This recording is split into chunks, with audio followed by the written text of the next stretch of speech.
हम लोग रोज ना जाने कितनी गलतियां करते हैं और उन गलतियों से बहुत कुछ सीखते भी हैं।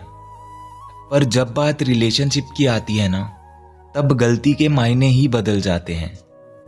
पहले पहले तो इन चीजों पे कोई ध्यान नहीं देता, पर धीरे धीरे हम एक दूसरे की हर छोटी से छोटी गलती को अंडरलाइन करने लग जाते हैं। तुम उसके लिए जितना चाहे कर लो, पर जब तुमसे कोई गलती होती है ना, तब उसे ये बिल्कुल याद नहीं रहता कि तुमने उसके लिए क्या किया है।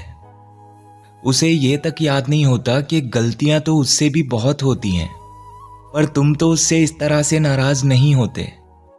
लेकिन जब तुमसे कोई गलती हो जाए तो तुम्हें ब्लॉक तक कर दिया जाता है। रिश्तों की डोर ना बहुत नाजुक होती है, बस जरा सा इधर उधर हुआ और ये टूट जाती है। वो हर बार नाराज होकर तो बैठ जाता है तुमसे, पर वो ये नहीं जानता कि नाराजगी की जंग में कभी कभी दूरियां भी जीत जाया करती हैं।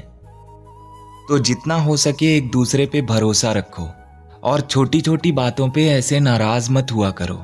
वैसे भी ये नाराजगी आखिर कितने दिन तक रहेगी? अगर तुम्हें भरोसा है उस पे, तो छोटी मोटी बात पे माफ कर दिया करो यार। नहीं तो किसी दिन तुम्हारी एक गलती सब खत्म कर देगी, और उस गलती की वजह से नुकसान उसका नहीं तुम्हारा होगा, क्योंकि तुम एक ऐसे शख्स को खो दोगे जो इस दुनिया में सबसे ज्यादा तुमसे प्यार करता है।